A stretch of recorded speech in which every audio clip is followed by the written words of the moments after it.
2017 GMC Acadia. And I just want to point out that in 2017 we're still using keys. Why can we not get with the program on the push button start? On the outside, the car looks really nice. I mean, it looks like a modern car. It does have an LED ring that goes around the light. It goes off when you hit your signal. You know, it's kind of standard how other cars work. This is the SLT model, so it's got a few extra little features on it, like a blind spot monitor, as you can see here. And it does have a third row of seats. I've got a few things back here because, you know, use it. Got the third row down. It does have bucket seats in the second row. We'll have a look at that. As you've seen, the rear hatch is fully power. Third row of seats are bucket, and we do use this car a little bit, so it's not clean, but you got your rear air, and I believe it has heated seats. I'm not 100% sure on that, but you do have rear air and radio controls. I'm not seeing any heated seats here, so pretty adequate room for the back and the front. I'll go over a few things about this car, and I'm not going to really do any kind of driving review on this car because I'm really pressed for time. So I'm expecting some phone calls, so this may get cut off mid-review. So you can see the light there. That's what your blind spot monitor looks like when it comes on. I'm going to turn the car back off because I don't want that on. You just have a basic little, you know, thing here. It's just a 2-line text display. It doesn't really tell you anything. There is, see if I can get it to come on. Yeah, it came on. Oh, you can't see it in the camera. Well, that's great. There is a HUD. There it is. You can kind of see it. HUD on the dash, going 0, shows the temperature. Let me see if I can zoom into that. Yeah, there we go, 55, park. That shows up on the window while you're driving. So that's a nice little feature. GMC does have the, you know, the IntelliLink, and you've got your stereo system. It does have satellite radio if you pay for it. It's also got navigation, but we didn't really have good luck with that, so we didn't use that. I feel like this system's pretty outdated for what it is, but you know, 2017, of course we are still using actual keys as well.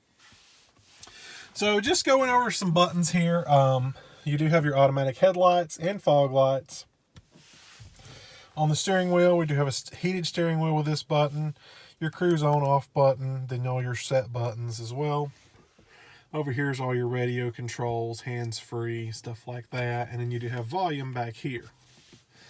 Up here is the HUD controls so that you can move it up and down, change the brightness, whatever. And then over here, these buttons control your 2-line text display up on the center dash. And then you do have lane, phone call I get was not the one I was expecting. You do have lane departure warning, as well as forward collision warning. It's really debatable whether this works. It has alerted twice on us that were basically false alarms, and it did not alert when we actually did almost get into an accident. So it's very spotty and not very reliable. It does have dual zone climate controls, which is currently off, but it has a temperature on each one of these buttons, and you can turn it up and down to change your temperature, auto, or you can do it manually, however you like. You do have heated seats. You've got the power hatch in the rear. There's your rear wiper and traction control off. So it does have select shift on the center thing here.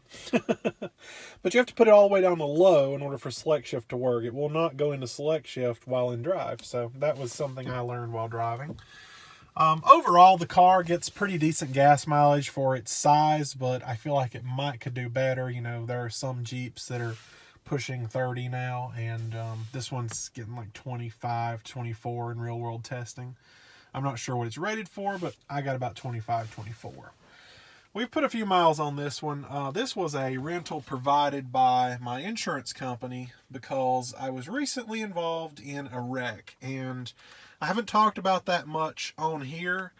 There's still a few things that are pending that I want to make sure get resolved, but basically it was ice. I hit ice. I couldn't stop. I ended up totaling my Ford Edge. So, and this is the rental that was provided until. So, we're trying to make sure that they get the Edge paid for, and everything's resolved before we go any further, talk about it or anything like that. So this one does have remote start. It also has the power lift gate. So it's not on the lower end of features as far as these go. But something I've never really done is show the key tag. So I want to make sure to get that on video in case I want to look up this VIN number later for whatever reason. It is from Florida. They've got it noted as silver, but I'm pretty sure it's a tan. And yeah, so that's pretty much that. We did not opt for the satellite radio in this one, but it's just an extra charge that they charge. It's not worth it. So we're just kind of using whatever. Bluetooth in this car is horrible. Like, when the other party on the line stops talking, there's a buzz, and there's never a buzz on any other device that I use except for this car. So it's definitely this car's Bluetooth problem. But not much has changed. So just want to mention that it does have this center console, which opens up to a nice little cubby area, which I had some receipts in. But if you take that out, there is a lot of room down in here. And yes, that is my CD case. It's not something that was left in here. And that actually looks like there might be, and I didn't even notice that. Yeah, there is another cigarette lighter plug down there. There's also one up here. So that's nice to have adequate plugs. And it's also nice that you can do that. And then there's nothing up here as far as storage goes. At least I don't think. Wait. That's it. So, but you do have the movable, and it can slide back and forth, and that's cool. We just leave it back. Seats are really nice. I mean, they look nice. They feel nice. It's nice to have buckets in both the front and second rows. So, it's not a bad car, but it's not really what I expected it to be, we're 2017 here, and Chevy's still lacking behind on several things, such as push button start, that I just feel like this car should have. There's really no reason why we should still be doing this. I mean, it's get with the program. But, I never was able to get the lane departure warning to actually work, so I have no clue if it works. I tried off, on, off, on, off, on. It never says anything when I leave the lane. This car doesn't have any kind of sensors or radar in the front. All it has is a camera up above the, So, it's not perfect. And same with the forward collision. It's not perfect because all it is that camera, and it's not, it does have a memory seat here, so, at least it can remember you and your seating position. This one is two-wheel drive, front-wheel drive, so, it works. I do want to point out, I don't know if you ever noticed in any of my videos, my Ford Edge had a dent right here. And this one also has a dent. And I didn't do it, by the way. It come like that. So did my Edge. It just come that way. And I'm like, really? So, whatever. But this is the rental that I have now. For, I don't know, probably another week or so.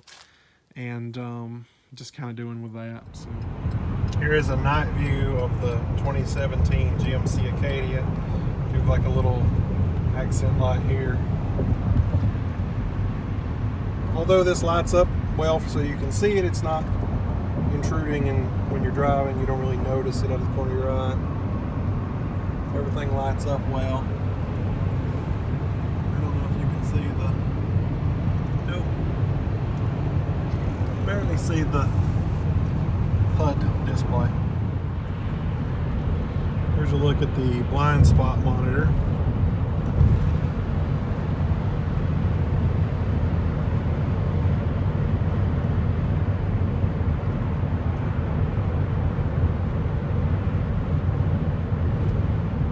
So before I go, I know this wasn't a very detailed review about the car, and I really do apologize if this was not everything you were expecting it to be. I was not intending to rent this car. I was not intending to do a review on this car. All this happened purely by accident, and you know, you deal with it. You deal with what you got. So you're probably wondering what happened to my car. So it snowed, and I've been looking at a car to buy. The Ford Edge was my mom's car, but we pretty much drove it. Both of us drove it quite often. I was looking at a car for myself, and we were going. I don't remember what day it was. I think it was Wednesday. We were going that Wednesday to look at the car and possibly buy it. For me, she would have her Edge and I would have a new car. And it snowed that night before we had to leave. And we were supposed to be there at 9 o'clock. No, we're supposed to leave here at 9 o'clock. At 8 o'clock, I decided to go out and check and see if the roads had been scraped yet. They had not. And I thought, well, I'll go to McDonald's and get breakfast. And if I can make it to McDonald's and back, then we should be good to, get to Interstate and go check out the car that I'm looking at. I didn't make it to McDonald's. I hit a patch of ice and I couldn't stop. And I tried everything I could think of to stop the car. And I ended up going over an embankment and rolling the car, and it totaled it. So, it sucks because that was really our only decent car. I still have the Taurus, but it's not really capable of going anywhere. I wouldn't take it on long distance. I definitely wouldn't have took it to go look at this car that I was looking at. So, so whatever. Things happen, and I did get confirmation today that the insurance has sent the check to the bank. It's not going to pay off the loan, but it will get it within a few $100s of being paid off. And we did have gap coverage on the car, so that should take care of the rest. I'm literally waiting on a phone call right now from the bank to tell me what's up. Are we going to cover it with gap or what's happening? So, long story short, car's been totaled, and we're driving the GMC rental for now. So, that's all I got. I'll throw in some pictures here at the end of the Edge and what it looked like the day it was totaled. You can kind of get a good look at that. And, yeah.